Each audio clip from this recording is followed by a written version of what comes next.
acception oyo ngai nazali nango ya 5e colonne. 5e colonne ezali yango ezosala mosala bato ya ANR, bato ya DEMIAP, baministre, badéputé, baprêtre, bagénéraux, basoldat, baétudiant, bachege, bapasteur, baévêque oyo bazali na kati ya réseau ya résistance bango wana 5e colonne teleki nango. C'est encore possible.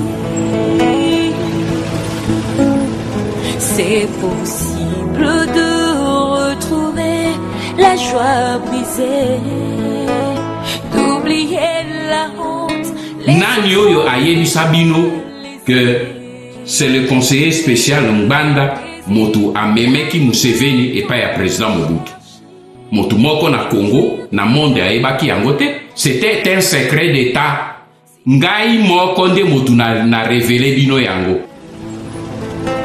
C'est encore possible de tout refaire et de voir venir des beaux jours pleins de gloire, d'écrire une nouvelle page en couleur d'espoir. Mesdames, mesdemoiselles et messieurs, bonjour ou bonsoir, ça dépend de l'heure à laquelle vous nous suivez en ce moment. Moi, c'est Grégoire Ouatoupa de la radio-tv Congo Horizon Média Plus. C'est pour moi un honneur et un privilège de vous savoir très nombreux branchés ce soir sur les médias de la presse congolaise de la diaspora. Comme vous le savez, la situation générale de notre pays, la République démocratique du Congo, notre cher et beau pays, est désormais chaotique et explosive. Pendant que le Tutsi Power et leur cheval de Troie en RDC remuent ciel et terre en défiant le peuple congolais traumatisé, au fin bien sûr de pérenniser leur mainmise sur notre terre, la République démocratique du Congo, nous constatons qu'une bonne frange de la classe politique congolaise continue de réclamer ce que d'appelle le dialogue inclusif pour soi-disant organiser des élections démocratiques. D'autres, quant à eux, envisagent déjà un régime spécial devant régir le pays pendant la période de transition qu'eux appellent transition sans Kabila. Par ailleurs, la communauté dite internationale, quant à elle, semble jouer à la danse des canards. Tantôt, ce sont les sanctions contre le régime de Kinshasa, tantôt, c'est le dialogue pour organiser la transition pacifique du pouvoir en RDC. Mais dans cette cacophonie, la résistance patriotique congolaise, avec à sa tête M. Honoré Ngbanda Zambo-Kwatumba, le père de la résistance, affiche une position on ne peut plus claire. La République démocratique du Congo est un pays sous occupation et enclin à la disparition, voire à l'implosion. Et comme solution, les patriotes résistants préconisent le soulèvement populaire pour mettre fin, bien sûr, à cette occupation et ce processus de balkanisation, bien sûr, enclenché il y a plus de 20 ans passés. Alors, sur demande pressante de beaucoup de nos compatriotes, M. Honoré Ngbanda Zambo-Kwatumba, le leader de la résistance, a bien voulu répondre à nos questions sur les vrais enjeux, bien sûr, de la situation qui prévaut dans notre pays. Et on me fait déjà signe que M. Honoré Ngbanda est déjà avec nous sur ce plateau virtuel. M. Honoré Ngbanda, bonjour. Bonjour Grégoire. Merci, Excellence, d'avoir répondu et accepté notre invitation malgré vos multiples occupations. Et pour co-animer cet entretien, je ne suis pas seul sur ce plateau virtuel des médias patriotiques. Je suis rejoint par Fabien Kouswanika de la télé Etchangou. Bonjour Fabien. Bonjour Fabien. Bonjour. Nous sommes aussi entourés par d'autres confrères de médias patriotiques, monsieur ou pasteur Bobo Koyangba de l'organe de presse Le Micro de Pasteur Bobo. Aussi nous avons notre confrère de l'organe de presse Les Amis de Wechi, Alimia Mongala. Merci confrère. Et aussi nous avons le confrère de la radio TV Bosembo, Ndeko Jerry. Ndeko Jerry, bonjour. Mbotesi Kozwami. Oui, bonjour Grégoire et bonjour au président national. Bonjour Jerry. La liste aujourd'hui est très longue. Nous avons aussi Libita Libongo de la radio TV Bendele. Ndeko Mwanamboka Goulut Libita. Bonjour. Bonjour président Honoré Ngbanda Zambo-Kwatumba. Merci confrère, merci beaucoup. Merci d'être tous là. C'est un honneur de vous avoir tous sur ce plateau virtuel de nos médias patriotiques. Je reviens vers notre invité, M. Laurent Gbagba Zambo Katumba. Sans abuser de votre temps, voici ma première question, Excellence. C'est à propos du dialogue qui prévaut dans notre pays. Quelle lecture faites-vous donc du déroulement de ce dialogue et quelles leçons la PARECO tire-t-elle donc de ce dialogue? Laurent Gbagba Zambo Katumba. Ma conclusion, je dirais qu'elle est tout à fait simple. C'est une tour de Babel. Nous assistons à une véritable tour de Babel et je crois que le mot n'est pas trop fort. Si vous me demandez les leçons que je tire de toute cette situation, je crois pouvoir simplement vous rappeler plutôt le tableau de cette situation de dialogue que nous vivons dans notre pays. Vous savez, Grégoire, quand quelqu'un bâtit la maison, pour apprécier la force, la qualité et la résistance d'une maison, on regarde la fondation. La fondation, en même temps, définit l'objectif de la maison. Si on veut construire une maison sans étage, la fondation sera moins profonde. Si vous voulez construire une maison de 10 étages, la fondation sera plus profonde. Donc, c'est la même chose pour l'œuvre politique.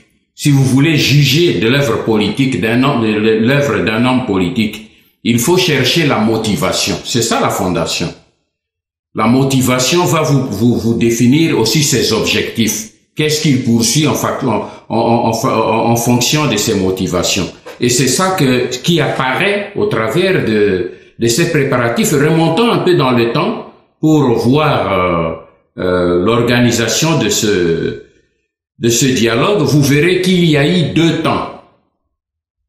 Il y a eu un premier temps, j'appelle ça le temps des tractations en coulisses. Et cela est tout à fait normal parce que quand il y a des grandes rencontres politiques, les vrais problèmes, les vrais débats, les vraies discussions se font en amont et en coulisses. Mais qu'avons-nous constaté en ce qui concerne ce dialogue? Il y a eu des tractations en coulisses en amont. Mais ces tractations ont eu comme fondation quoi? La négociation des postes politiques assortis des corruptions. C'est ça que nous avons comme fondation de ce que nous vivons aujourd'hui. Les hommes politiques ont discuté, ils ont négocié en coulisses les conditions de leur participation au pouvoir. Et quand nous avons dénoncé ça, à l'époque, nous avons ramassé des injures de tout genre. Mais après, les faits nous ont donné raison parce que ce que j'ai dit, ce n'est pas Honoré Gbagba. Je préfère même mettre le bango de temps en temps en lingala parce que les problèmes, ils ont intéressé les Congolais. Tant que tu yebisaki que en amont, batu basali plutôt makita ya molili pona ko négocier ba poste politique pe ko zwa corruption batu ba tomboka ke na biso. Mais aujourd'hui, bato basaraki makambo wana bango moko ba bimisi sekele wana. Ce n'est plus la PARECO qui a parlé. Le 24 septembre sur le bois, vous avez suivi déclaration Yaché Okitundu. Alobini Nyabi, Tosalaki accord secret na UDPS. UDPS a yebaki déjà à cette époque-là qu'il n'y aura pas des élections en 2016. Ce n'est pas Honoré Gbagba qui l'a dit, c'est chez Okitundu. Il a fait cette rencontre avec eux. Namolili et Dem Kojo. Il a menacé, alors ceux qui ont bloqué que Nazari honnêteté, eh bien, je vais sortir les accords secrets conclus avec l'UDPS dans l'hôtel Raphaël à Paris. Donc il y a eu des négociations en amont. Félix Tshilomboye Moko, na micro ya Ndeko Eliezer le 4 septembre, à reconnaître qu'il y a eu cette rencontre avec les hommes du pouvoir, le secrétaire général Mavungu, na Voice of Congo, il y a le 16 août, il a fait un déballage où il a exposé la corruption, où il Salema qui en amont avec l'UDPS et le pouvoir pour que ni négociation ou bien dialogue et Salema. Donc vous voyez, il y a eu tous ces gens oyo bakende ba politiciens nyonso wana ya opposition et tout oyo basé ko ganga lelo bango nyonso basala qui déjà il y a plusieurs mois des rencontres secrètes avec le pouvoir pe bandimaki que pouvoir etikala sur place ba yebaki que élection de ça le matin pouvoir etikala sur place. Mais maintenant une fois en public, qu'est-ce qu'ils ont commencé à dire la population? Autre chose, c'est ça que ngana bengaka médiocrité.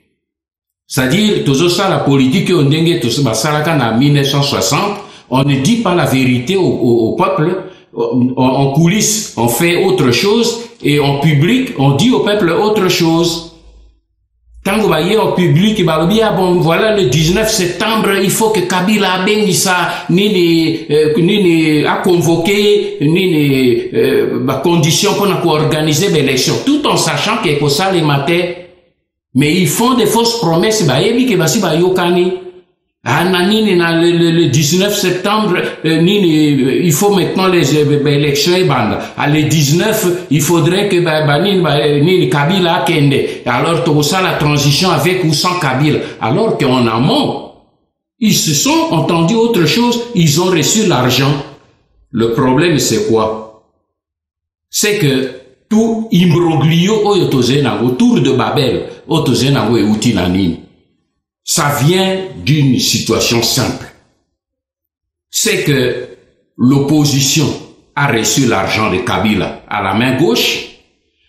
Elle a reçu l'armée de Moïse Katumbi à la main droite. Et devant lui, il y a la pression du peuple congolais. Tale loko yo mabino ozomono confusion to kotinango ozomono ko situation est commis ridicule. Ridicule, alors que le pays est commis au bord de l'implosion. C'est ça. Le peuple congolais a tiré simplement devant ça une seule conclusion. Leçon qu'on a tiré, c'est que le peuple congolais a mis rendre compte tout simplement qu'il n'est plus au même diapason ni en accord avec cette classe politique et que Atika Azila et Lokomoko de la part de cette classe politique était. Ce peuple congolais, et c'est vraiment mon message en ce qui concerne la situation politique maintenant, il ne doit rien attendre de cette classe politique, il doit divorcer de cette classe politique et s'assumer pour sortir de cet imbroglio, de cette spirale qui le fait descendre aux enfers. Voilà ma conclusion. Voilà, c'est vraiment clair, M. Noring Banta. Avant de passer, bien sûr, à mes confrères qui sont nombreux dans l'attente pour vous poser des questions ce soir, je reviens encore vers vous. Peut-être le public a constaté que Entretien Abisso et Zali Kolika en Frangala, comme notre confrère Fabien Tourdi, nous posons cette question, M. Noring Banda, c'est à propos de l'évolution. Il y a situation politique aux Zalambo Kanabisso, chaotique. On préconise déjà transition sans ou avec Kabila et le préavis donné à Kabila, les cartons jaunes et d'ici là, carton rouge. En même temps, Mokozi, les élections sont programmées peut-être pour 2000 à l'infini. Quelle est la lecture que vous faites donc dans ce sujet à situation? M. Noring Banda Zamokwatumba? La situation pour notre pays est allée très préoccupante. En tout cas, si vous êtes vraiment responsable, et pour peu que vous avez de l'amour pour ce pays, la situation parce que d'un côté, vous avez dit que les occupants rwandais, ça n'intéresse plus la classe politique congolaise. Les occupants rwandais accélérer le système, il y a qu'au prendre contrôle, il y a domaine, il y a souveraineté, il y a Mbokanabiso Mobimba. Armée, mobimba ekomi na maboko na bango. Police mobimba ekomi na maboko na bango. Boze komona ba témoignage ya population. Population akomi azo komi lela. Ba bazo kolanda ba reportage ezo leka na mboka. Population akomi soki ya kutani na nzela soda atelemisi ye, soda ya bazo kokoya koko déranger population, bazo lo ba lingala te, bazo lo ba français te, bazo lo ba kinyarwanda, bazo lo ba anglais. Mais cela est pour intéresser classe politique na biso te. Ba service nyonso o ya biso. Ezala civil ou militaire ya sécurité. Et comme na maboko ya bapaya. Finance. Mbongo oyo boye Kanambe azeko bimisa yango mikolo yo boye. Na yebite sok monani na Kinshasa azeko landa. Ce sont des milliards que ce garçon azeko bimisa yango mikolo yo. Loko andenge amoni épée de Damoclès ezeko pendre liko na motu na ye, mais la manière dont azeko pomper mbongo ezeko bimoko ki kondimate. Lelo yo Kanambe a déplacé, même a décidé kaka ye moko souverain ata roi azaka pena alanda kapeni atuna ka parlement oyo ya mboka na ye e kamata ba meko non a décidé d'autorité même nini siège ya nini ya ofida oye sike zo sangisa mbongo na biso nyonso tu. Est-ce que lelo ba congolais ba yebi ke siège wane ke na Dar es Salaam ati yango na kati ya immeuble na ye oya uti ko inaugurer yango na Dar es Salaam. Tout cela les Congolais ne suivent pas, tout cela n'intéresse pas la place politique congolaise. Au contraire, na côté na biso comme ba collaborationniste oya MP, ba collaborationniste to benga yango na abrégé les collabos.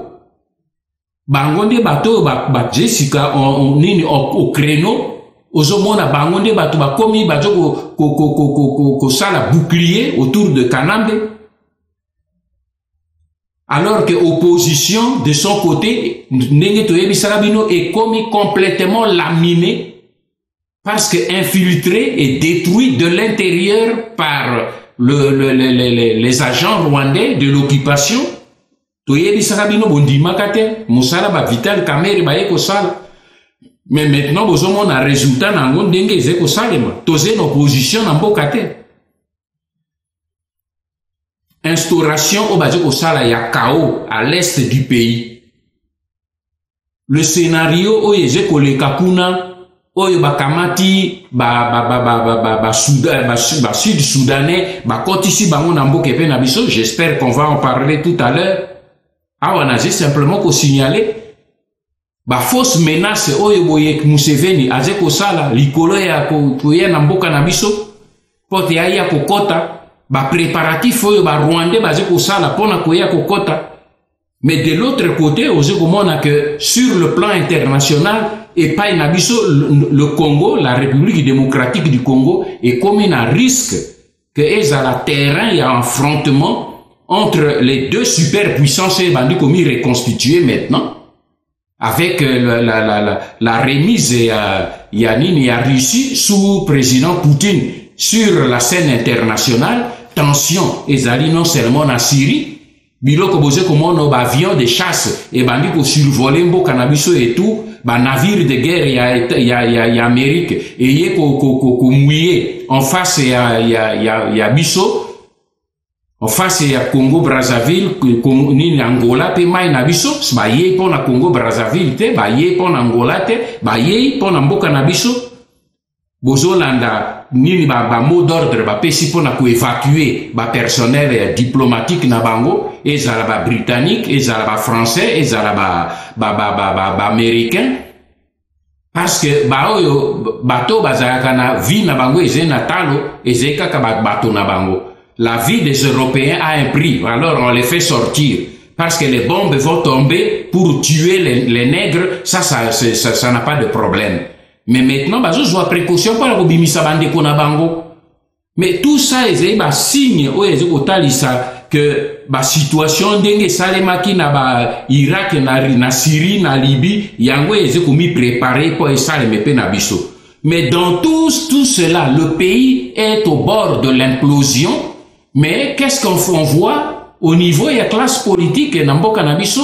les gens sont bonnement en train de se quereller pendant que Luka, poste politique, positionnement, ni transition avec ou sans Kabila, on dirait que ce sont des drogués mentaux. Et ça, c'est une situation qui doit vous préoccuper, vous les jeunes, parce que c'est votre pays.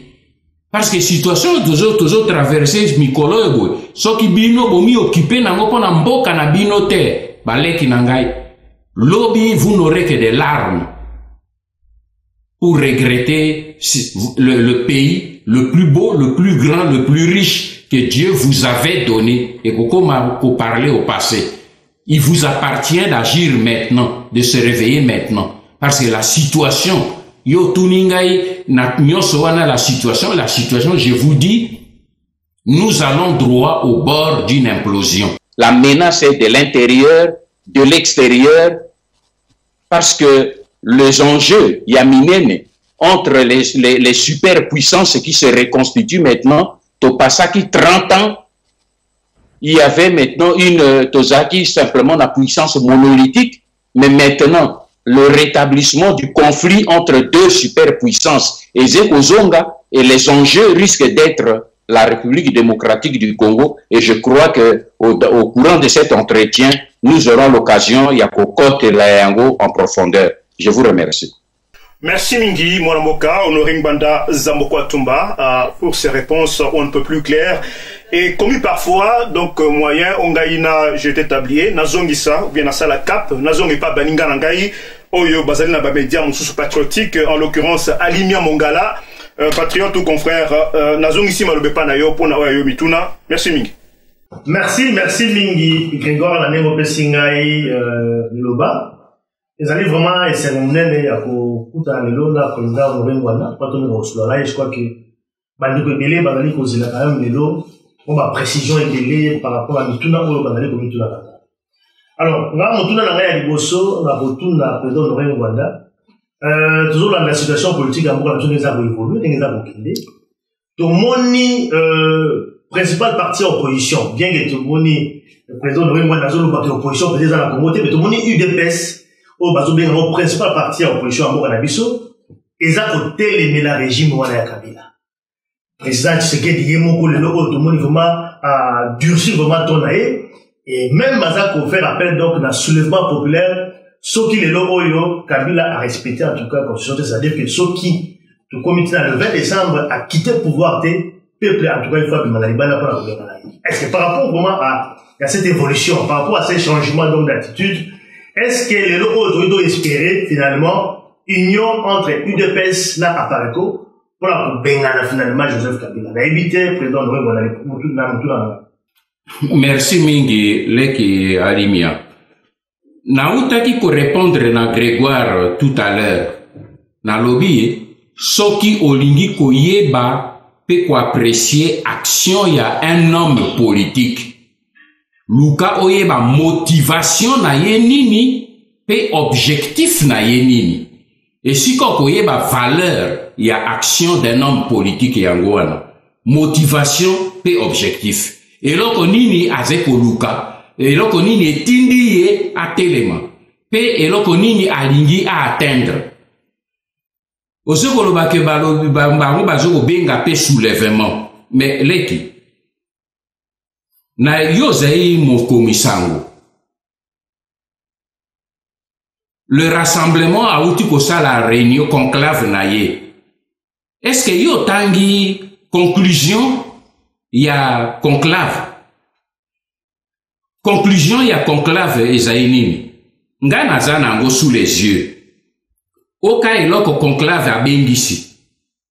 Conclave à l'objet, le rassemblement appellera le peuple congolais à ne plus reconnaître l'autorité du reste illégal et illégitime de Joseph Kabila et à rester pacifiquement et à résister pacifiquement au coup d'État qui sera ainsi accompli avec la bénédiction de la Cour constitutionnelle. 2. Le rassemblement initiera toute action pacifique conformément à l'article 64 de la Constitution pour mettre fin à la forfaiture et à la trahison de la nation perpétrée par M. Kabila. Et puis alors, na point ya sumabi, quels sont les objectifs na bango? J'ai laissé ici. Aucun objectif na bango très bien. Les objectifs de il y a rassemblement, il y a UDPS après le 19.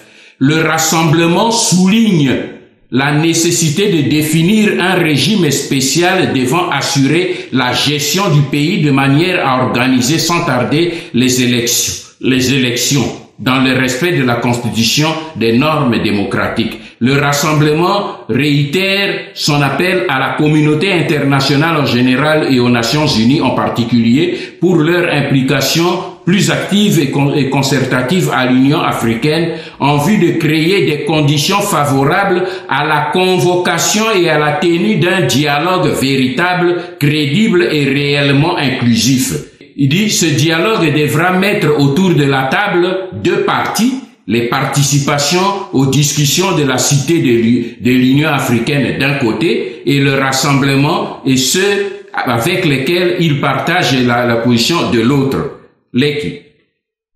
Est-ce que là-dedans, yo moni préoccupation ya pareko na kati?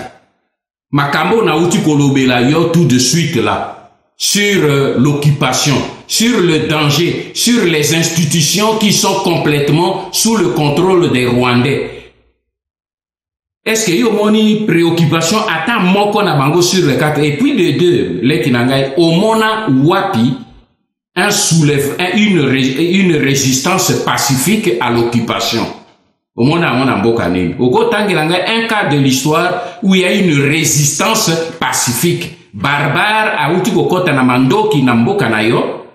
Afandi azeko bouma, azeko violé. Olobinga na josa la résistance pacifique.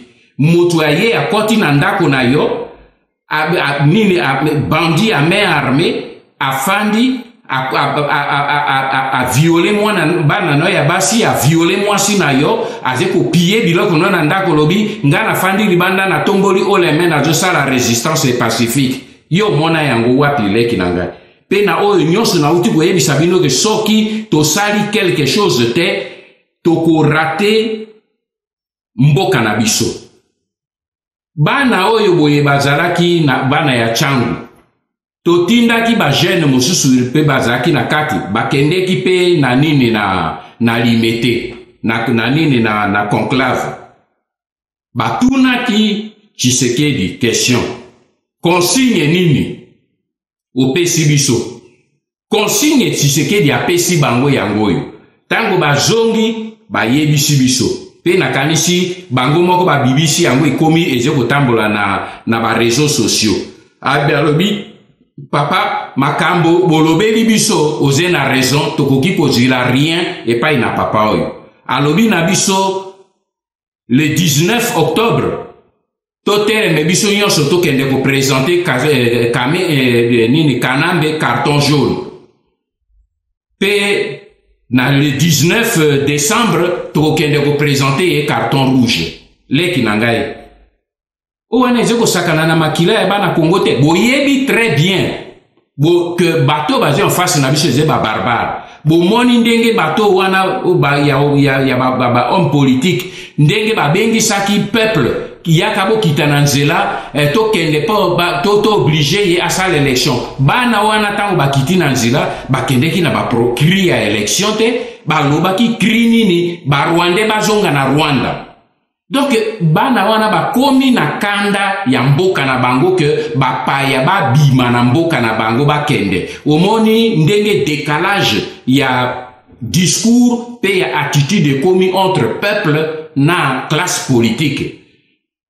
Ye azeko bengi sabatu ba kende ko sakana na vie ya bana na le 19 janvier 2015 ba bomi bana na le 20, 19 et 20 septembre ba bomi bana tata wana zobengi salisusu bokene na carton jaune pona le 19 octobre ba boma bana na le 19 décembre ba boma bana et les gens vont venir pour dire apareko zewapi bimisa batu baya mais ça c'est jouer avec la vie des gens baleki nangai.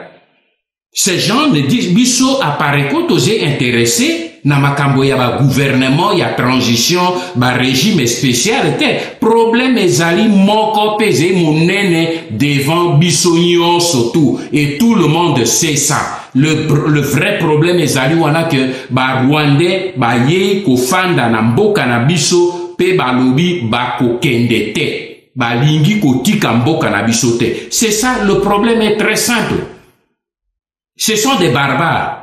Basi ba bomi plus de 10 millions. Basé ko violer, basali ko tuer. Na kananga bazo continuer ko boma na Équateur bazo ko boma na nini na Kivu kuna okoloba lisute. Alors en ce moment-là, mon frère, koya koloba tout simplement que nini balobi peuple soulèvement. Ce n'est pas parce que bango ba utiliser vocabulaire soulèvement que bazali ko sala la même chose que nous. Non. Na lobi soki olingi koyeba acte ya un homme politique, t'as la motivation na ye, pe t'as la objectif na ye. Parce que soki to sali yangote, aucune allusion, basali aucune allusion na problème ya occupation, na zalia na nini na ordre nini ba point inscrit à l'ordre du jour. Oyo bango bazaki nango. Bazaki na 6 points inscrits à l'ordre du jour. Les conséquences de la non-convocation. 2. La fin du second mandat. 3. Le processus électoral. 4. L'exercice du pouvoir. 5. Le dialogue politique. 6. Les garanties de bonne fin.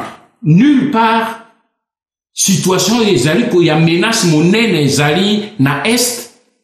Ata un seul mot.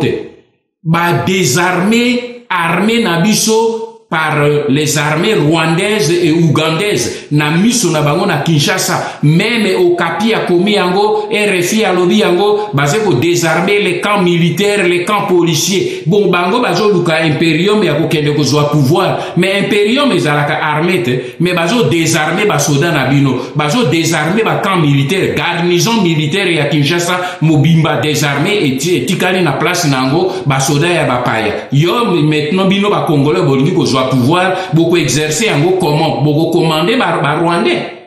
C'est ça le problème, c'est ça le drame. Donc ce n'est pas que parce qu'ils ont dit soulèvement populaire qu'ils poursuivent les mêmes objectifs que nous. Biso toze kolanda la libération, bango baze kolanda ba pouvoir pour lesquels basi bazwa ki bambongo na bango na corruption avant dans les tractations basala qui en amont. Alors les qui ko mélanger ngai na bangote tozali na même voie te tozola na même objectif te. Merci. Parce que il y a quelques jours au Lobaki que lorsque le peuple congolais a comme après a se soulever yemoko. Tout le monde dit effectivement que le peuple congolais a commis mieux ne veut pas pour le Awa. Tout le monde a dit également que baza ko braver peur, tout le monde babimaki na 2015, na janvier 2015. On devait qu'on bimali sous Awa na septembre, le 19 20 septembre, la question pour senga c'est que président Waza en place a respecté en tout cas qu'on soit beaucoup à la biso, mais ils ont besoin quand même quelque chose. C'est là où ils ont besoin un élément déclencheur pour que le soulèvement on a pris ça des mains. Pour la yo, et là où ils ont besoin pour que les lobos peuple vraiment se soulever et que ba bengana président Kabila va pouvoir. Leki, il faut d'abord oyer une chose. Yo zo tourne loko zo zanga mengana ko yebiso d'abord et loko ni neze ko freiner peuple nyonso nano azui élan ya soulèvement te et loko ni neze ko freiner peuple to banda d'abord na yango pe na ko yebiso et loko zo zanga loko zo ko freiner peuple ezali nini. C'est la classe politique qui tient ce peuple en otage. Parce que une classe politique, c'est ça l'élite qui dirige le peuple, qui oriente le peuple, qui informe le peuple. Mais à partir du moment cette élite, biso zolo bana nini na bana lengele to tele ne poto kende ko bengana bapaya. Bango baze ko ya ko détourner cette dynamique. Kanda oya peuple congolais ya ba jeune oya ba ndeko na bino baze na mboka. Kanda wana bango baze ko contourner yango pona okende ko utiliser yango pona carton jaune, carton rouge pour que moto atikala wana carton jaune, carton rouge. Alors c'est ça d'abord le vrai problème. Yango na lobby problème ya liboso nazo bunda nango sikezali que il faut peuple à divorcer avec cette classe politique. Oyezali pour faire tourner en rond. Tant que peuple a mis liberté, parce qu'aujourd'hui, le peuple a pour la classe politique. Et c'est tout à fait normal. C'est dans tous les pays du monde. Mais malheureusement, il n'y a pas une abisso. Classe politique, ou au lieu que amène ma peuple vers la libération, azali comme ma peuple vers ma problème, règlement, il y a ma problème, il y a ma boumouna bango. Alors, ce soulèvement populaire que nous attendons viendra difficilement. Et les koyo tongo midi pourquoi ngai na zeli banda biso na baba patriote toze ko tinde la bango ba message tozo tinda ba message ça fait des années pour que message yo ekota na mboka. Ça nous a pris des années du travail, mais maintenant grâce à Dieu message wane koti. Mais et bandi ko kota il faut maintenant kota mboka mobimba il faut tele misabana. Mais la classe politique bazali ko détourner message pour nani nazolo ba que il faut peuple à se libérer leki. Ce qui nazolo bango ce n'est pas que naze komi débiner que atenga na ningi ko sa mosala wana te peuple a mis débrouiller, non. Parce que bon ni problème ni un homme politique doit analyser l'histoire de son pays. Situation tozali na yango soki lelo osali plutôt coup d'état au Kamati, un groupe de militaires, ce qui n'est pas facilement faisable non plus, vu le nombre et la quantité de militaires étrangers au basé Namboka. Mais ce qui est là, supposons qu'on soit même un militaire, au sali coup d'état, au bomi kanambe, au boti na pouvoir. Supposons même que bozui pouvoir wana. Mais le peuple a tikali dans l'ignorance, il y a mentalité actuelle, 6 mois après, un autre peuple viendra le dominer.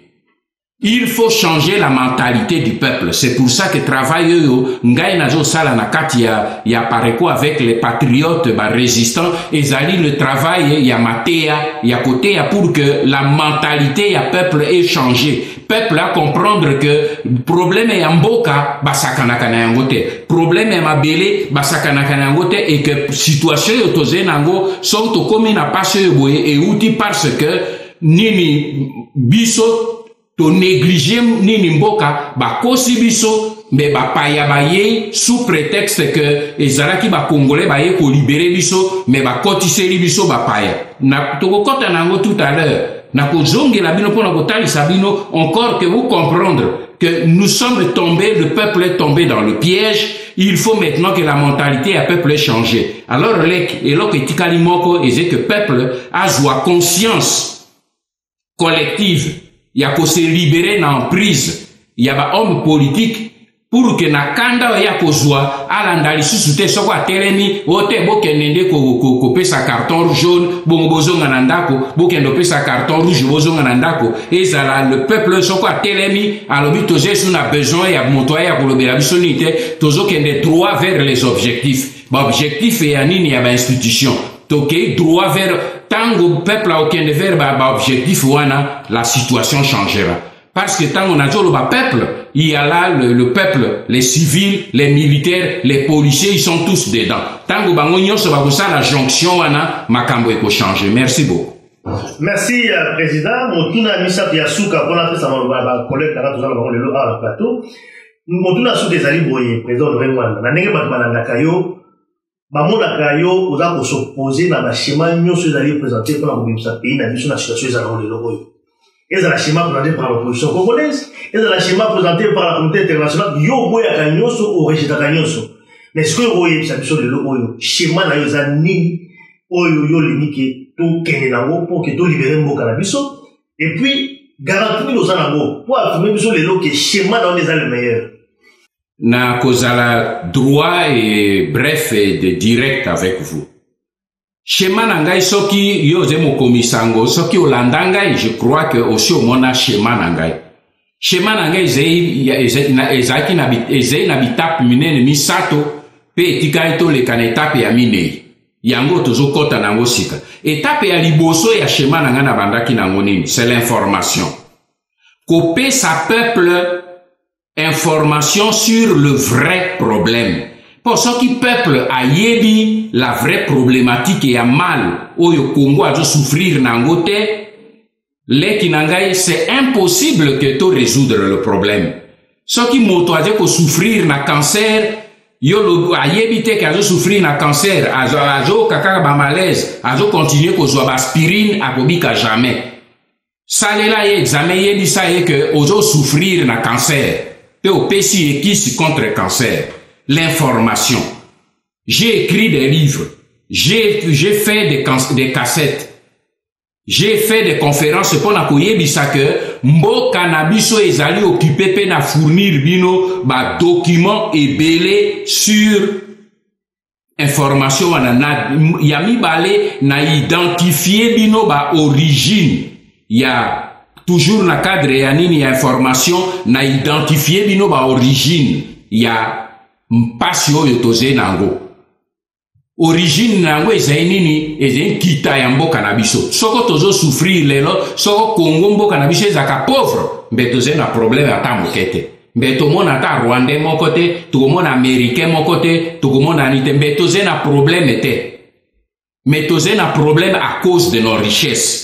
Et nos richesses nous attirent les convoitises. Il y a ma puissance occidentale, il y a ma multinationale, et j'ai quoi tirer pe convoitises. Il y a ma voisin abisso, dont particulièrement Omi Balé basé na Est, Rwanda pe Burundi, o basé ba proxys. Il y a ma occidentaux, pour na mosala ya occupation na mboka na biso. Na identifier ba agresseur. Toujours na zé na schéma ya information. Na identifier ba agresseurs. Qui sont les agresseurs de notre pays? Ba multinational. Na sita bino ba kombo na bango. Lelo toze wana pona ko zongela ba détail wana te.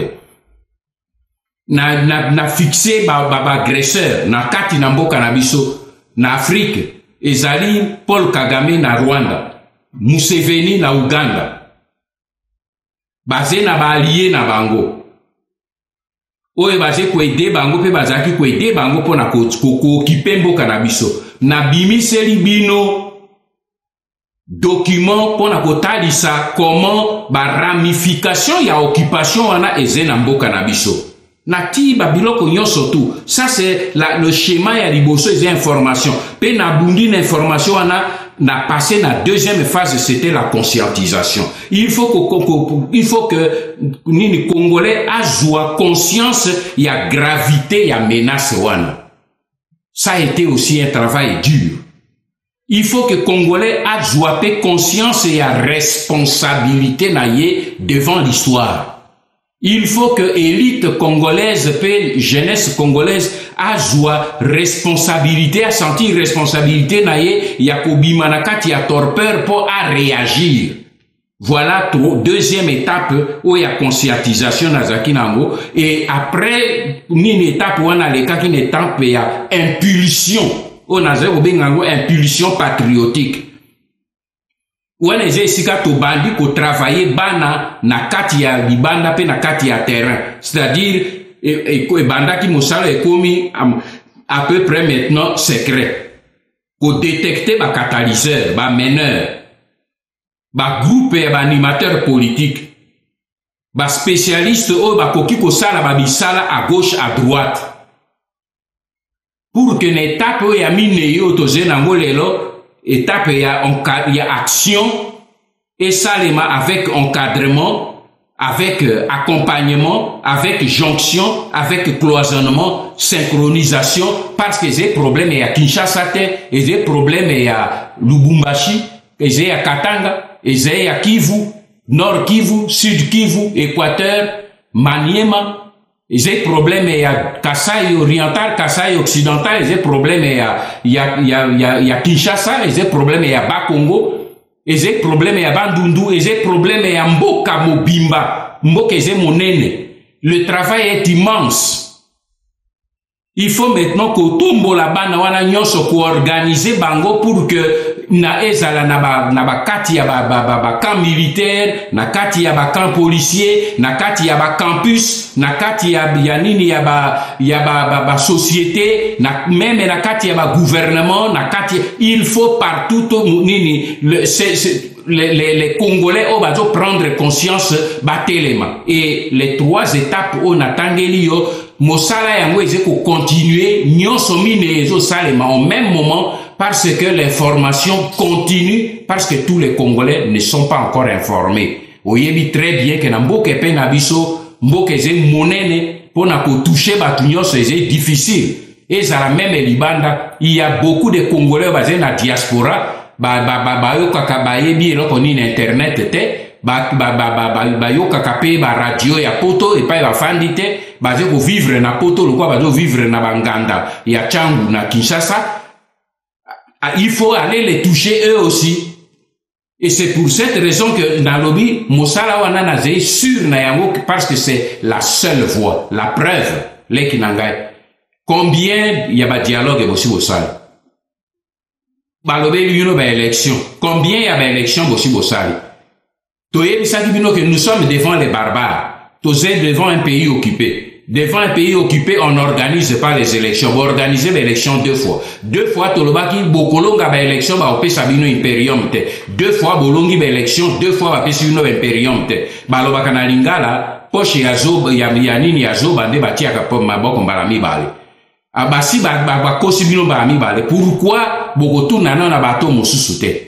Question na tuna kanabino ba journaliste po bino boze toujours derrière honoré mengai schéma na nga nazo kende nango les faits continuent à me donner raison bao ya bao mosusu bino zo soutenir ba fait et si epesi bango tort plusieurs fois pona nini bo kende pe na bango te bolo abandeko bien que bino ze majoritaire pourquoi na boko rejoindre na lobite ke ba ya ko ponongai chef na bango na pourquoi boko tuna bango te pourquoi bino boko rejoindre na no schéma ya honoré mbanda ya batu ya résistance pour bon mécapé en côté parce que naino ba expérimenter en côté mais ba schéma mosu nyonso ba sila ko expérimenter nyonso e beta poto mais pourquoi ko ya ko mécapé schéma oyo te parce que schéma oyo bipa nyonso makambo sale maka lokole sale me pe na biso leki biso tozali ba extraterrestre te nous n'allons pas inventer la roue a été déjà inventée biso c'est le premier pays à être occupé te. Il y a eu déjà des pays qui ont été occupés avant nous. Et ces pays-là qui ont été occupés, Bango Anabazoya maintenant et pas Nabiso. Mais quand eux, ils ont été occupés, ils n'ont pas organisé les élections. Ils n'ont pas organisé le dialogue avec les occupants.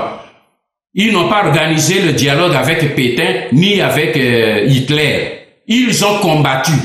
Parce que ça va combattre des acquis difficiles. Alors pourquoi ce n'est pas eux qui viendront? Moi, je suis sûr. Parce que c'est le seul schéma qui a réussi. Même la Révolution française aujourd'hui, ce qui basé Koyemba, la Marseillaise, c'est parce que le peuple s'est mis debout et a pris les armes pour pouvoir se libérer. Yangwano zo olobi nanga obi ami makile ko sopana oui, makile ko sopana mais pour quelle raison? Ya zongela ka keloko na ebisibino. Il y a une motivation, il y a un objectif. Ce qui m'a kiré sopana pour que toi accompagné par homme politique va que nous partager politique ni poste politique, je ne suis pas dans ce schéma. Mais que makile sopana porte mboka na yo o récupérer ba koko na biso lobby ba joie un pays, je suis pour ce schéma là. Merci beaucoup. Merci Président Honoré Ngwanda, ezali pe plaisir mingi pour parce que na kanisi ezali on va aller mosote quand même na kanisi vers l'année 2005 ou 2006 dans ça interview moko à l'époque nazalaki animateur na radio na Liège nazalaki mis en contact par monsieur Paul Kapita Chabangi. Je constate que les lois à la ressource mutuya apparaît côté alors na continuer la logique ya moninga na ngai alimia na etali soulèvement populaire toyebi que apparaît qu'on a président naye Honoré Ngwanda bazali batu il y a ligne dure par rapport à Joseph Kabila et que pour la bino c'est simplement les armes ou bien soulèvement indemnité kolongola na pouvoir mais tout total na les cas qui na les 19 et le 20 septembre toyi kolobaka non population à Kinshasa ezalaki mobilisée et puis pourquoi vous à la ébauche il y a un véritable soulèvement populaire alors mingi toyo ageno yo na groupe na yo ozali na 5e colonne moko ezalaka na Kinshasa to ezali na République démocratique du Congo. On aurait souhaité que na ba étape lokola wana 5e colonne eya en soutien à la population pour que elle paie sa solution finale n'est pas. Mais 5e colonne n'a comment dans la situation à boyer et moi on a raté. Est-ce que finalement ezali wapi to ezali 5e colonne lokola obé eli mosantu lobi ozonga ti tozela ti leloyo ezonga raté. Pas bien. Moi, j'ai toujours sur la 5e colonne des français. Alors, je ne sais pas, elo konini yo benga ka 5e colonne ou bino benga 5e colonne. 5e colonne et baba utilisaka yango et les koyo olingi ko attaquer ou bozei ko luka ko attaquer soit un château, une ville, un pays qui est assiégé. C'est-à-dire, et fandi na force na yango militaire et occupé, mais bino bato bolingi maintenant, bo dégager force militaire ou puissance zenakati, boko utiliser maintenant un ensemble ya ba réseau o zenakati, ezei composé na ba groupuscule, ya ba patriotes civils, militaires, religieux, au bazali ko évoluer clandestinement à l'intérieur, bazala na kati ya système ou en dehors ya système, mais bazali na ba mission spécifique et belé ya kosala pour na ko affaiblir du dedans, pe ko pesa en même temps information à l'extérieur, na force extérieure pour na ko organiser l'ensemble des actions ou ye ko amener na ko affaiblir pe ya ko détruire force ya occupation. Donc, epe na biso, na acception oyo ngai na zenango ya 5e colonne, 5e colonne ezali, yango ezo sala mosala, batu ya ANER, batu ya DEMIAP, ba ministre, ba député, ba prêtre, ba généraux, ba soldat, ba étudiant, ba chege, ba pasteur, ba évêque, oyo bazé na kati ya réseau ya résistance. Bango wana 5e colonne teleki nanga. C'est eux qui forment la 5e colonne. Mais soki 5e colonne okanisi keze un commando mystique moko ya batu moko bako kita likolo kwa ba Zoro ou comme ba Rambo pour ba ya ko frapper pe ba sala coup d'état, c'est pas mon schéma. Parce que nini problème otoze na ndenge na uti ko expliquer réseau au sein on a jolo ba soulèvement populaire. Dans le mot populaire, il y a les militaires dedans. Il y a les policiers dedans. Il y a les agents des services de sécurité et de renseignement dedans. Et il y a tout le monde. Alors tout à l'heure, le kolobaki, mosusu ba kiti na nzela. Meleki, soulèvement populaire et ça, nini pona ko meme yango. Ezalaka na structure. Mosala yango yango nanga nazo sala yango sikoyo na bokutu, nazo sala yango, nazo meka ko aider bana, nazo meka ko aider tout le monde, nazo bengi sabino ba boze libanda, parce que il n'y pas ignorance et salema comme ça. Ezala na France pendant l'occupation. De Gaulle azalaka na une équipe kende ko sala coup d'état na Hitler te. Azalaki na ba équipe ya ba réseau ba sango ba mécanicien ba chauffeur ba nyango ba nani et tout cela bango wana ba benga bango 5e colonne. Il travaillait du dedans ba mosu bazo saboter et tout ça yozo mono lelo yoboye parce que le 5e colonne soko azo sala musala na akoki ko sala ba makelele tout le temps te ma soki bozo mono lelo nini kanambe azeko kokende komi attaqué na camp militaire, camp policier, mais parce que bango ba rwandais, tout si rwandais, bazali ko sala pe travail à renseignement, bazé komi rendre compte que na kati ya camp bato oyo bazé ya bango te bazali ebele, bazé ko travailler contre bango. Ce qui est zalaki yango te ba komi en prendre te. Ce qui est zaki yango te mbeazo bengi sa bani ba bataillon ya ba rwandais ba bataillon ya ba ougandais pour ba ya à la rescousse te. C'est parce qu'ils savent que à l'intérieur s'organisent réellement d'autres forces contraires ou ezali komi opposé na o ya bango. Et c'est cette force-là, l'action devra se faire. Mais il y a toute une structure qui doit se mettre en marche, les Kinangai. Ce n'est pas une affaire, kaka, oyoki que bateau kuna, Batumi bale misato bakiti na balabala ou bien nini 100 personnes même 1000 personnes bakiti na balabala bon bapoti mais batouana bakokende parce que nous sommes en train de combattre un système. Pour bino vous avez une idée que Kanambe c'est lui le problème. Non. Kanambe est un maillon d'un vaste système. Et nous, moi, en tant que responsable, il y avait pour diriger la résistance. Kanambe n'est pas mon seul problème. Kanambe n'est qu'un petit maillon du système.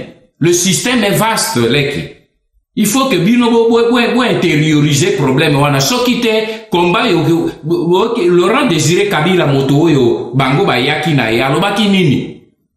Alobaki que cette guerre sera longue. Yo kasi Alobaki ango par hasard. Parce qu'il y a un système qui est Monique otoze nango na kati wana. Est-ce que vous voyez que na kati ya Monique wana système ya occupation eze na kati? Biloko ebele eze ko kota même ba infiltration ezo salema na est. Ezo kota via Monique. So boze ba komisango boze kolanda yango. Donc, le problème était que tout simplement que non, il y a le 5e colonne et Bimakaka est frappé, Kanambe Akpe a Koufi et le problème est résolu. C'est trop enfantin. Ouais, excusez-moi pas enfantin, mais trop simpliste.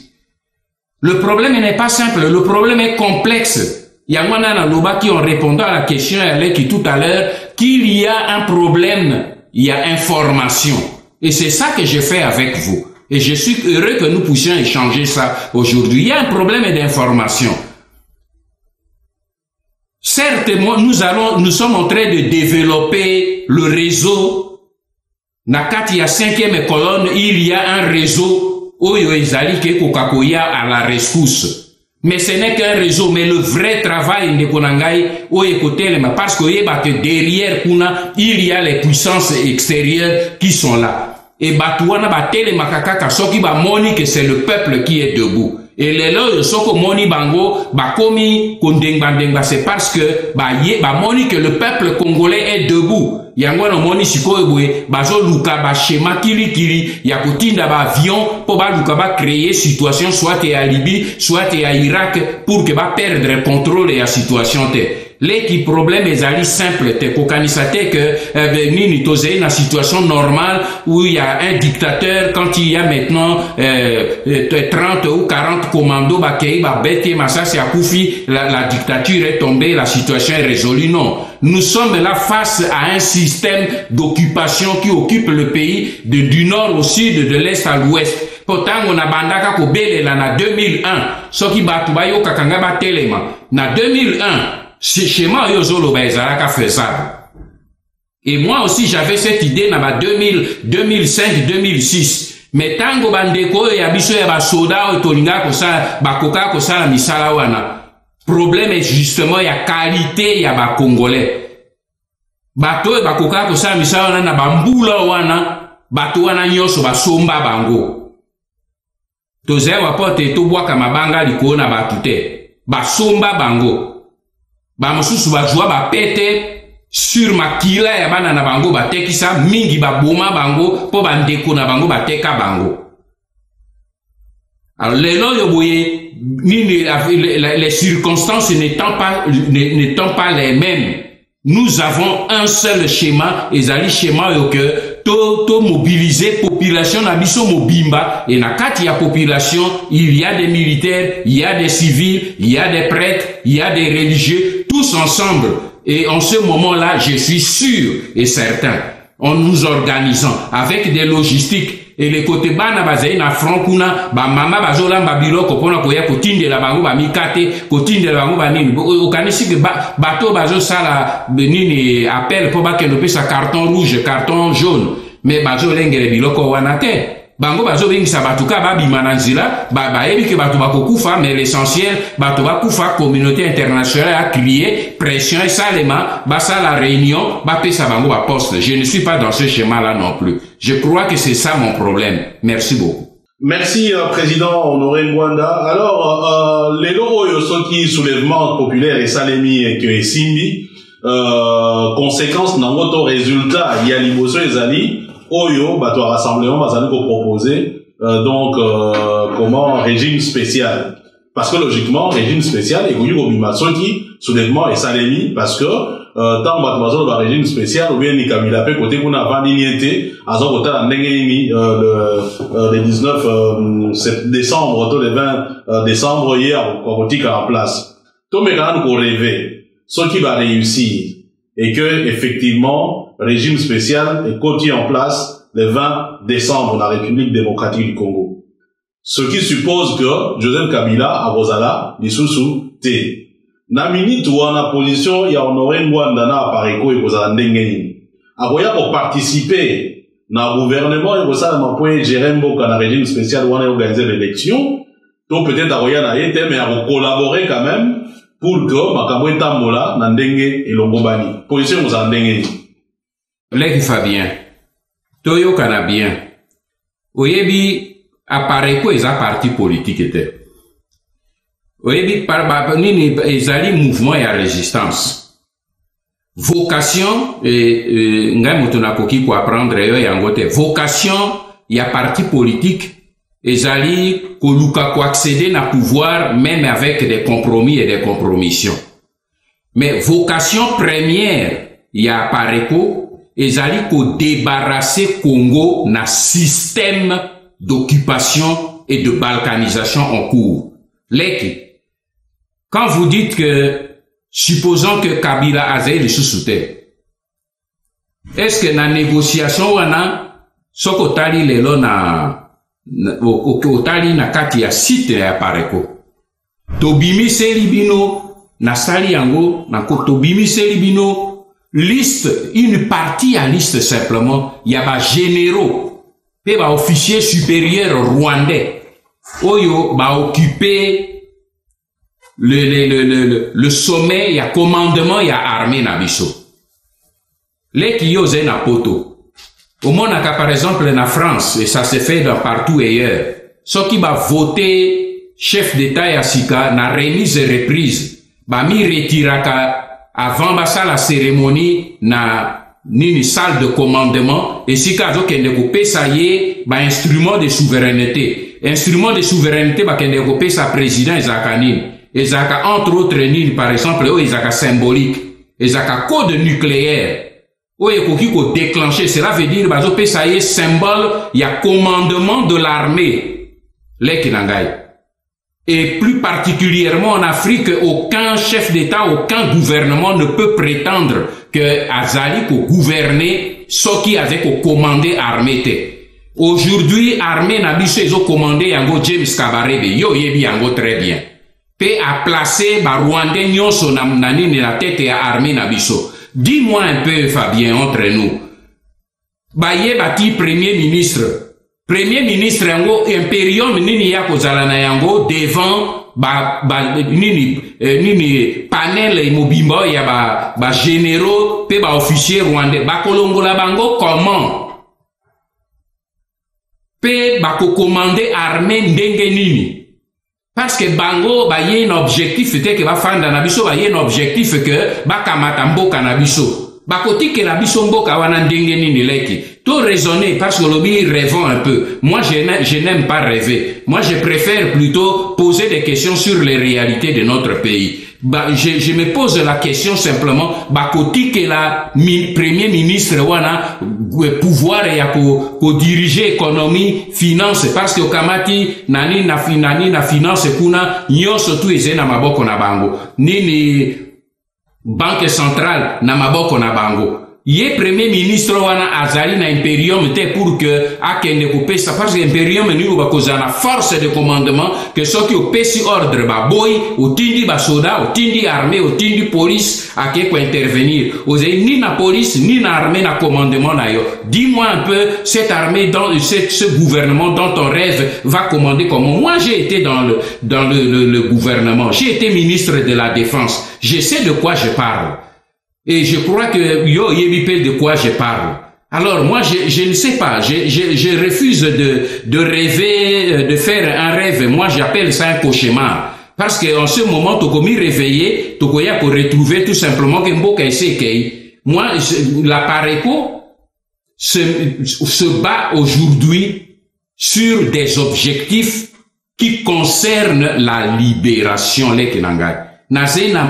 Soko tourne na ko répéter même 1000 fois. Même na la ripongi au Touringa Tonga, je vous répéterai la même chose. C'est pas le pouvoir qui m'intéresse. Ce qui m'intéresse, c'est soko tourninga question sur les conditions de libération. Na ko répondre. On a mon ibino nyonso, bozo mi intéressé qu'à pouvoir.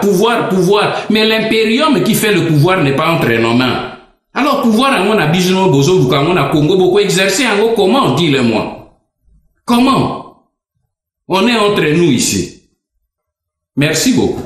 Merci, Président Honoré Ngwanda. Alors, pour évoquer qui, disons, n'a entré, il y a émission OYO, notamment, situation, il y a Ougandais, notamment les dernières déclarations ou accusations, il y a Ouganda vis-à-vis de la République démocratique du Congo, comme quoi, Mokanabi, ceux qui ont hébergé, terroristes, rebelles, bazali prêts, qu'ils ne vont attaquer, pour Ouganda. Donc, apparemment, c'est le même modus operandi. Lobby, au cas moitié, peut-être que tout le monde a dit non, mais voilà, Ougandais, Koti, pour avoir terroriste, une façon peut-être à occuper une partie à territoire. Si ce n'est déjà le cas, parce que, Nasola qui dernièrement, on a côté à Benikuna, lobby que non, déjà la partie à côté à Ruchurukuna, il y a bien une équipe, il y a un militaire rwandais, à côté Kuna. Alors, yebi batouana. Parce qu'après, dans zone de la Mosima, au moment où le ministre à finance, il y a défense. Donc, il y a pratiquement façon, batouana, opéra. Alors, pour la déclaration, on a, Ougandais, et puis le fait que présence n'a pas les années signalées, combiné, n'a entré à la rebelle soudanais, n'a côté, on a toujours, et ça dit qu'on cachait nini, ou bien, n'engé n'aurait qu'on limola, n'a pas de beau, ça dit qu'on l'a siko. Il est qui Fabien. Voilà, domaine yo, les qui oye ko intéressé, kulutunayo, bozo solanae, yangoana. C'est pas le, dialogue, osakuna. Parce que avenir yambo que j'ai na dialogue était Fabien. Avenir yambo que j'ai na question yo, tu poser. Parce que c'est ça où nous garderons notre pays demain, où nous le perdrons. Avenir ya pengai dans les échanges na bino, talaba domaine eze ko intéressé nga yango wana. Oye, il faut intéresser bino baleki na ngai yango wana. Parce que moni na domaine na question où tu ko poser o ya nani ya Museveni. C'est ça soko tali titre ya livre nga na komeli bino dernièrement avec Patrick Mbeko. Na titre ya livre na stratégie du chaos et du mensonge. Yango wana. Tala illustration nango yango wana. Yango toze nango. Stratégie du chaos et du mensonge. Bato ya Soudan. Koti na mboka na biso. Mais koti na autorisation ya Kanande. Ça a été dit. Yé moto a autorisé Monique à kende kukamata d'abord Rick Machar. Aya na ye, pe ba kende kukamata baba réfugiés, 20 000, ba ya na bango, 20 000 réfugiés. Ba ye na bango. Le kito kende na wana 20 000 réfugiés, ba ye koti a epe na biso. Les 20 000 réfugiés wana. Qui bien, ne ba préciser bati bango wapi. Bati bango na kante. Balobi bati bango dans des familles d'accueil. Leki. Vous comprendre ce qui se passe, c'était. 20 000 réfugiés soudanais, ekoti ya bango dans des familles d'accueil. Nakati ya 20 000 wana ba soda baza nakati. Ekoti ya bango dans des familles d'accueil congolaises. Lobi, bako sutuka babimisi, babimisi, mbeli, machette, mine, arme, bomi, congolais, bengani, congolais, ju place na bango. Qui voilà ce qui va se passer demain. Kanga dato najo solano lelo, to sambe ranzambe ke esa le matin. Pour chaque fois na loba kana pesa kabino date. Pe après 1 mois, 2 mois, ok, salemi. Tala problème monene toze nango, qui nanga c'est ça. Mise en scène parce que système na bango isenini ye Museveni aze koloba ke nini terroriste bazali en formation et pas na biso na mboka. Il y a des terroristes basé ko former bango soki stopete ako envahir pour aller ako attaquer ba terroriste wana. Mais ba terroriste bazo former bango et pe na biso ba attaquer Congo te. Pourquoi ils n'attaquent pas la RDC ba okendo attaquer Uganda? Ba terroriste ngo baza banani. Identité na bango nini? Ba utimboka nini? Ils sont sortis d'où? Bazali entraîné où et par qui? Po ye nani Museveni adena ba renseignement wana. Mais leki lundi le 3 octobre oyo ye uti koleka. Kabila lalaki na Kampala butu ya le 30 le 3 alalaki na Kampala avant akita akende na nini na Dar es Salaam pona ko inaugurer building na yo ya uti kotonga kuna, mais alalaki na Kampala. Alors pourquoi Museveni yo moto yo boye entre nous leki moto yo président yo mboko yo ajoko ko former ba terroriste pe po ba ya ko attaquer mboka na yo aye pe na yo alali na butu pe na yo bole bosakani pe asimizela na tongo akei bopo na nini yo okende ko ganga mokili mobimba parce que makambo ya ba terroriste baganga kango te esika ya yaki bango de balekisi butu mobimba ensemble pona nini apesi ba information pe ba indication likolo ya ba renseignement ya zenango pa bakende ko neutraliser ba terroriste wana te. Omoni leki na ngai esika problème biso toze na ngona Congo po ba yebi ke epai na biso bati un maillon Kanambe ye afandi kuna po a faciliter ba schéma ba mise en scène nyonso oyo bango bakosala pe omoni réaction ya ministre ya défense oyo asengeli ko assurer sécurité ya mboka. Yes, botang balobi a bien ngana ke ko komela mécanisme conjoint de vérification. Oh, yo ministre de la défense. Donc ozo contrôler mboka na yo te. Ba interpeller mboka na yo pona makambo etali sécurité ya souveraineté ya ke ko komela ni mécanisme conjoint wana banani ba Rwandais na ba Ougandais. Leki, est-ce que vraiment toze juste na mboka? C'est ça aussi que je montre. Coïncidence au Salema avec l'arrivée ya ba troupe ya ba soudanais. Pe déclaration ya Riek Machar akimi bitumba kuna aye maintenant ko comme pe na biso aye ko déclarer maintenant que ngai nazo banda guerre contre nini nini moninga na Soudan. Yo tiki mabele na yo kuna oye okimisi bato no ba ye na mboka na biso siko ba comme pe na biso bi bon maintenant je vais commencer la guerre ni ko banini bango kuna na Soudan ko abibo lokola ba troupe wana ba fandi na RDC biso to kolanda bango na RDC. Problème esika toze nango monene tala yango wana leki na ngai. RDC ekoma poubelle ekunde ya région des Grands Lacs ba FDRL epai na biso instrumentalisé par Kanambe, par Kagame. Les Maïmaï, ba doublon ya Maïmaï ebele oyo nani James Kabarebe azeko salango epai na biso. Ba FDF nalu oyo balobio baze ba rebelle ya Uganda mais au lieu ba kende kobunda na Uganda bazo boma bato epai na biso.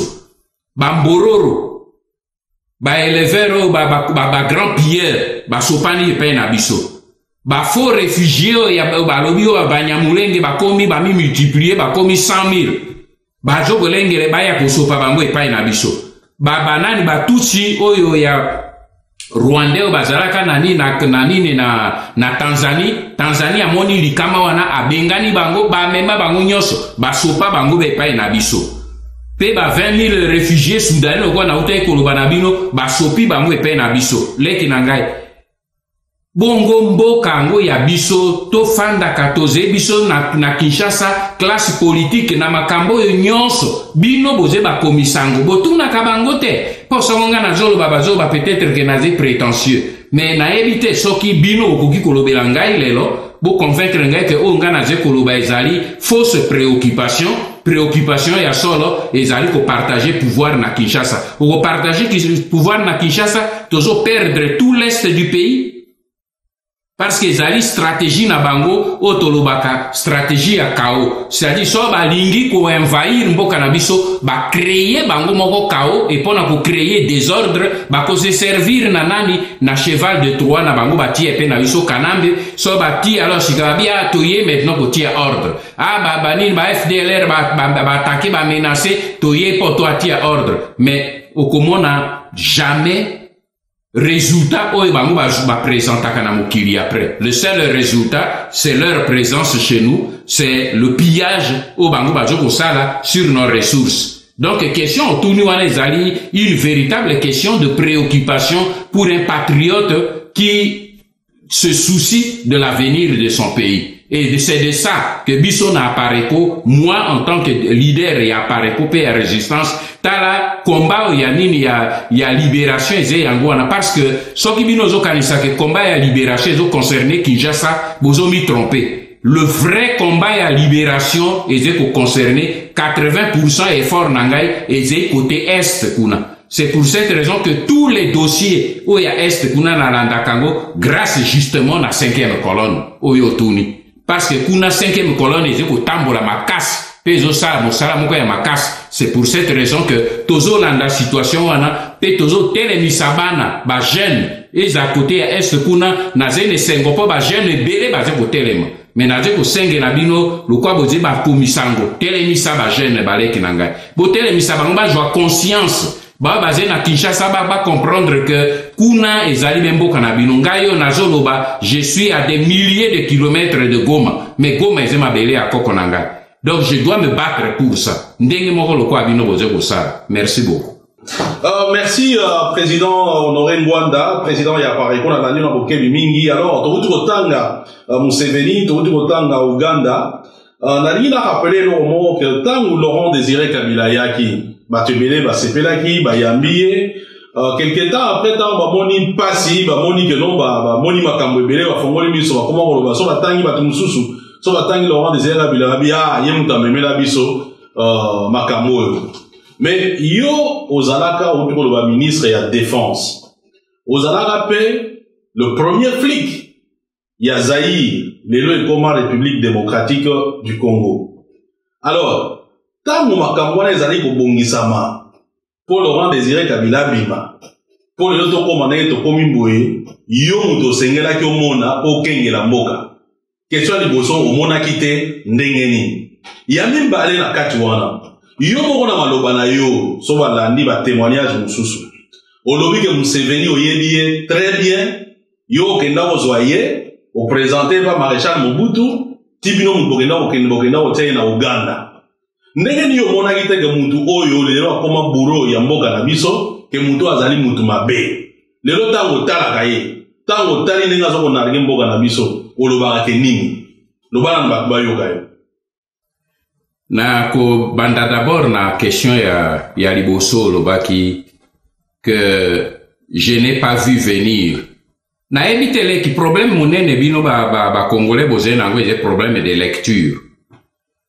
Est-ce que otanga livre na ngai ainsi sonne le glas pour ça que otanga ainsi sonne le glas ko poser nga question yo poser wana te. Problème na biso ya élite congolaise, problème ya information. Tolinga komi informé te. Tozo mi laisser influencer par la radio trottoir. Biso ba élite il faut to tanga kapoto et to informer radio trottoir to corriger bango. Nga na okaka mawa mingi so na okaka bino ba musuna ba question bo posaka. Bino ne bo komi kolanda radio trottoir au lieu bino bo rectifier la radio trottoir. Mais ce qui otangi ainsi sonne le glas. Mais j'ai commencé motuya liboso avant même que biloko yebanda na bandi na nini na milieu pour na remonter tanga ainsi sonne le glas au commis rendre compte que combat wana le premier coup de fil le coup de feu au ba tira ki pona ko banda etumba na Uvira écoute kinga na Suisse ezali na détaillé yango na ainsi sonne le glas écoute kinga na Suisse et pas ya président Mobutu autai ko bima na hôpital. nakendeki kosala nini kuna nakomi yango nyonso na kati nakendeki koyebisa ye président tosala attention le pays va être bientôt attaqué il faut otinda armée po eleko wana nga nazalaki su na armée te nazalaki conseiller spécial so nazalaki ministre ya défense me natindaki bagénéraux directement na nini na est nalobi il faut tinda bagénéraux pe omobiliser déjà force ekende na est nazali lelo na kati ya Pareco avec un de mes collaborateurs nini secrétaire national exécutif Lufungulo tuna ye nakomi pe yango na kati ya livre wana leki na ngai na memeki tango na kendeki na nini na Kampala pona kokutana na Museveni me nakomi yango na kati na kendeki kokutana na Museveni pona nini parce que leko wana babandai komi intéressé na Laurent Désiré Kabila na kei na yebisi na Museveni Laurent Désiré Kabila fandi awe pe na bino azali na kati ya ferme na esika boye tango amoni ke nazaki na ba information nyonso awangani te alobi oui mais kuna na ferme azali kosala na e commerce il n'est pas dangereux pour vous na bino nous savons que il est vous l'intéressez pour na ba mission ya nini ya déstabilisation ya Zaïre tango nakomaki na Kampala nakuti baze ko débarquer ba arme e utaki nini aéroport ya Kampala mobimba ezaki moindo et tondi na ba arme na tuni na Lufungulo qui était mon agent qui représentait mes services na Kampala na lui lukao e bisanga e pa nini ba arme e ye Kampala na yebi ke bitumbeze su na Kampala te mais arme e ye bere ezai pour ou to sali ba étude to moni ke ye mosusu ekei na Uganda mosusu ekei na lac Victoria nyonso ezali pona préparer attaque ya Zaïre et tout ça je l'ai dit na président Mobutu mais comme il n'avait plus une bonne armée je l'ai écrit il n'avait plus une bonne armée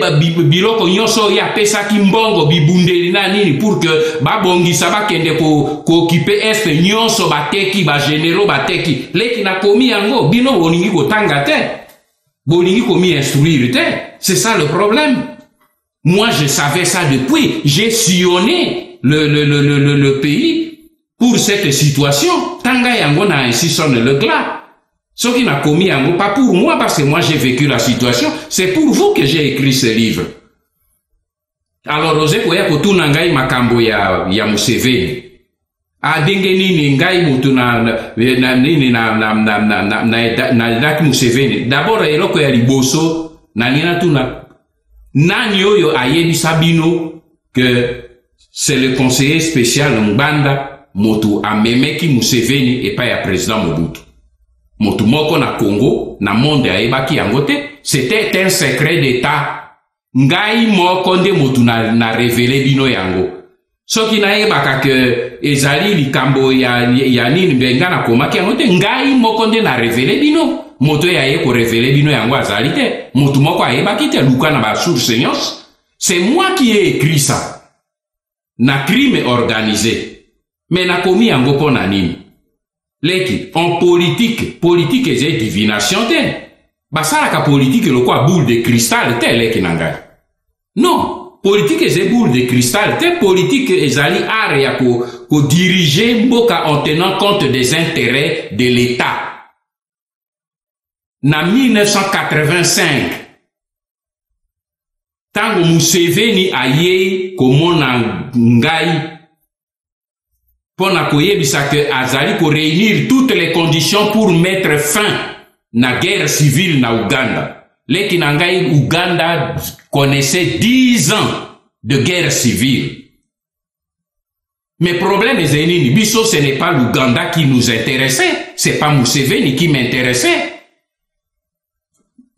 tout l'est du pays je crois que oyebi quand même géographie en mboka na biso pe nini structure géoéconomique na mboka na biso soko kamati le nini kobanda Ituri les deux Kivu kokitati na nord Katanga kokamata Maniema toute cette région même qui sangani une bonne partie ya province orientale bipa wana nyonso une grande région agricole mais bango bazaka ko dépendre économie na bango ezali tourner vers l'est du pays port d'entrée et de sortie na bango eze Mombasa au Kenya Et pour atteindre Kuna, vous devez passer par l'Ouganda.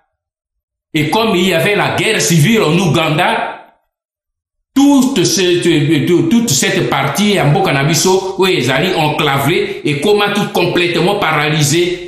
Les produits agricoles ne pouvaient pas sortir, ils ne pouvaient pas importer, et les produits qui venaient avec plusieurs coupures vers Port Yamatadi, ils allaient coûter 4-5 fois plus cher. On avait des sérieux problèmes. C'est en ce moment-là que Museveni aye na schéma il y a qu'à mettre fin à la situation à Ouganda. Moi, en tant que responsable de la sécurité, pour bino bokanisa sécurité d'ako bomabato. Sécurité n'a pas d'ako étudier comment conditions économiques, conditions sociales, conditions sécuritaires. Là, j'ai dit directement au président, cet homme n'a pas élément à jouer à Nango et Zali convaincant, ce qui t'a aidé, t'a débloquer rapidement la situation où Zali na est et Ambo Canabiso pour na causer, mais en voulant aider Nani Museveni, ce n'est pas Museveni que nous aidions, c'est d'abord nous-mêmes, c'est notre pays, ce sont nos compatriotes. Mais Fabien, nous sommes là en 1985, dis-moi, et les Koana aux États-Unis, c'est un républicain qui était au pouvoir, grand ami à Mobutu, Ronald Reagan. Nati photo na ye même na couverture et à livre ainsi sonne le glas. Bangomi bare baje ko se Camino Libanda. Bukasi nati photo wana pourquoi? Pour montrer l'amitié que Mobutu avait avec les États-Unis. C'était le grand amour. Mais na newana Fabien, yebisana nongai, quel est ce pays au monde? Quel est ce service de renseignement au monde qui pouvait savoir que 3 ans après, na 1988, mur de Berlin Kokwea, et que quelques années après, un certain démocrate, Bill Clinton, montera au pouvoir aux États-Unis, et que président Wana a décidé de rompre alliance avec le Mobutu, pe a préféré nini kopona Museveni na 82 83 déjà, alors que Bissot na 85. Est-ce que tout ça la divination? Et que Nanyo ebaki que et si ka kozwa Museveni a okene pour recruter un certain Paul Kagame, même les services français, est-ce que ebaki que na 83 84 les États-Unis allaient en ce moment-là décréter la guerre, parce que là comme Subobo sanaka que guerre basala ki wana ezalaki menée contre les États-Unis pour contrôler les richesses ya terre pe na biso, et ça a été dit na tieli bino ya nyonso na ba page ya Chison le glas que Américains lobby, nous allons maintenant mener la guerre contre la France pour récupérer contrôle et la matière première. Et l'obami polele les kinangai basala ki discours na bango devant le Sénat et tout. Ba monini même le secrétaire d'État au commerce a kende ko sala discours wana na Dakar. Mais informons-nous, ezali clair. Alors nanyo yoboye akokaki kotanga na boule de cristal en 1985 que la situation wana est dégénérée dans l'autre temps, nini na 85, 86, tant que Museveni a commis le pouvoir. Mais nous avons retrouvé la paix. Museveni était bien avec nous. Il a collaboré avec nous. Nous avons remis la paix. Ba service na yena, ba service na biso, to nettoyer, même ba situation ya sécurité, to zalaki na on a mort wenzori.